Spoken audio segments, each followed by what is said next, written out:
couple of months ago, I made a video where I ranked all the different types of coasters that B&M has ever offered, and in the comments of that video, there were a ton of people asking me to do the same for Intamin. And at first I didn't want to because they have like a million different models, all with drastically different levels of quality, but the more I thought about it, the more I realized that that would make for a really chaotic video in a good way. So today we're ranking all of Intamin's models that they've ever offered in one video. But before I start, I have to set some ground rules in order to limit the amount of rides I'm going to talk about. In order for a model to be part of this list, there must be 3 or more rides built to that model, and I must have ridden at least one of them, or at least a very similar ride to one of them. With that being said, this is a list of models that did not fit the criteria, and I want to just talk about the last 2 in particular because they do have more than 3 rides built. I just haven't been on anything remotely similar to them. The impulse coasters look really fun, but they aren't anything super crazy. It's just a nice way for a park to fill up their lineup without taking up a lot of space. And the reverse freefall just looks like a worse version of King to Con Top Thrill Dragster, so I don't really think I'm missing out on much. But I can't rank either of these because I haven't been on them, so let's get to the rides that I can rank.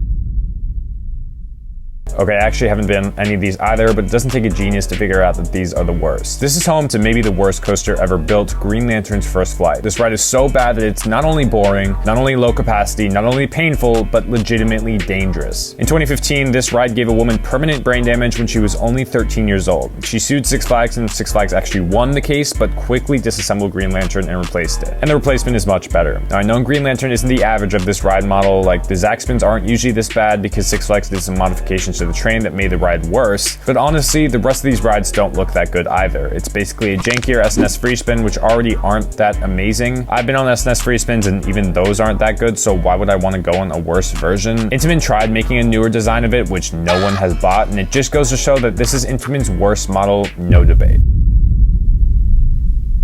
Now, to be clear, this is an entire model of coaster. This is not Cheetah Hunt. This is the 2 and across, usually motorcycle seating like Wave Breaker and Dark Coaster. I'm actually breaking my rule before because I haven't been on a ride super similar to this, but I mean, look at it. It's kind of easy to infer what it would feel like. These are very standard rides. They don't look like they're doing anything crazy. They're just nice family coasters that fill out a lineup. Honestly though, I feel like these rides are only as good as the setting that they're in. Like, a lot of people were complaining about Arctic Rescue at SeaWorld San Diego because it's built on this very boring plot of land. Like, look at this. I don't even know what's going on here. It's like this weird combination of dirt and cement, which is supposed to be in the Arctic, and there's randomly flowers. Compare that to Wave Breaker, which is built completely over a lake. That just looks so much cooler. Or even Dark Coaster, which is completely built indoors in, well, the dark. I just feel like this model isn't interesting enough to be in a plain setting. You kind of need something to spice it up, and unfortunately, most of them do not.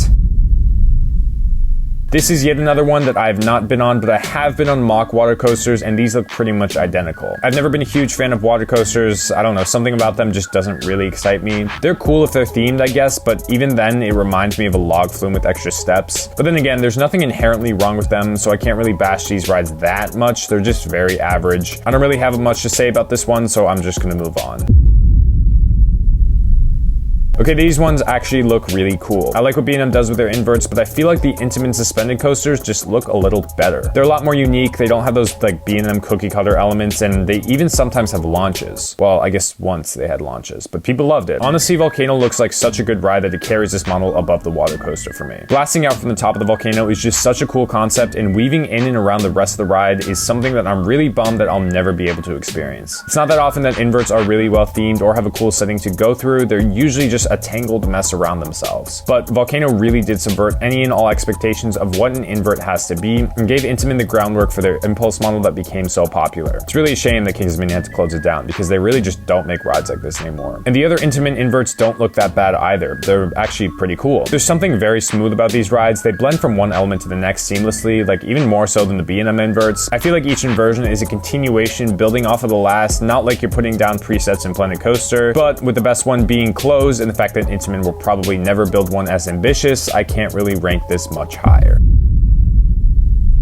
Alright, I know this might upset some people. Originally I had this model a little bit higher, but when I really thought about it, it just didn't make sense. Yes, the launches on these rides are pretty good, but for most of these rides, that's pretty much it. They're usually just a launch and a giant top hat. Some of them throw in some party favors to burn off steam, like King to Cause Hill or Accelerator's Bank Turns, but really those don't add much to the ride, and they're just in here to make them feel more unique. Now, there are a couple that have a layout after, like Kanonin or Rita or Formula Rosa, and those actually look pretty hit or miss. On the one end, you have like Storm Runner, which actually has some cool twists. bumps and inversions and airtime pops that make the ride way better. But then on the other hand, there's rides like Rito, which are like literally only turns after. It's just turn. And that's really a shame because the launches on these rides are the best you'll find in any coaster. So if they built actual layouts after on more of these coasters, this probably would have been 3 or 4 spots higher. There's also the issues of reliability. You have like a 50-50 shot with most of these rides of whether or not you'll be able to ride. I've gone entire days at Great Adventure where Kingda Ka just never makes it out of testing, and that kind of sucks. I really like these rides, but there's a lot of glaring flaws for me, so I can't really rank it higher. Okay, this is a quick one because this is one of those I haven't been on, but these look like cool rides for the sheer amount of inversions they have. They're not doing anything super special. Honestly, a lot of people probably prefer the hydraulic launch, but I think these are just more complete rides, even if they're not as unique. It's basically a B&M looper with a couple more inversions that are all a little more unique. I don't really have that much to say about this because there's just really not a lot to say about these rides, so I'm just gonna move on.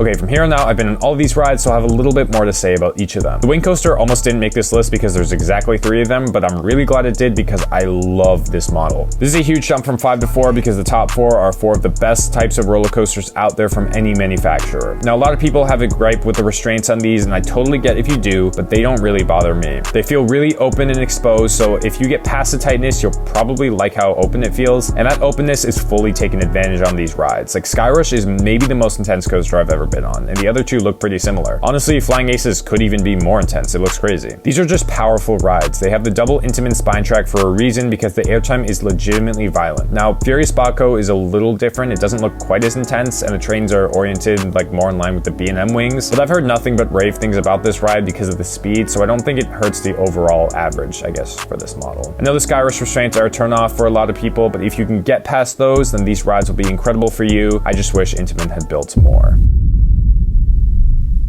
Now, I personally have not been on a ton of amazing Intamin Megas, but I'm aware that there are some incredible ones out there overseas. I'm also including the Gigas in this category just because they're so similar, and I want to talk about Gigas at some point in the video. Really though, this model shines overseas. There are some good ones in the States like I-305 and Superman the Ride, but Hyperia, Conda, Expedition G-Force, and Coaster Through the Clouds all look like they on friggin' like Ride of Steel. There really isn't a bad one of these, and even though there are some dull ones like Millennium Force and the other Supermans, they're not bad rides. They're just not as interesting as they could be. And when Intamin does go all out, these rides actually look insane. Like there was a while where people were debating if Conda was the best coaster on the planet, and it's for good reason. Intamin gets really creative with their outer banks and their wave turns and their snappy transitions and their ejector hills. It's like if RMC made a steel hypercoaster ground up. That's kind of Zadra, I guess I'm realizing now. I think this is the model that has the most potential to improve because there's still so many parks Intamin could build these with, and you know, they kind of haven't like used that new design language that much, so I'm really excited to see where they go with it. One of their most infamous models is the Intamin prefabricated wooden coasters. These are wooden coasters perfected. They're smooth, intense, full of airtime, and have long, complex layouts. El Toro is the 3rd best ride I've been on, and it might not even be the best of the 4 of these built. I've heard nothing but great things about T-Express, Colossus, and even Balder, honestly. Really though, the airtime makes these rides. El Toro has the best first drop I've been on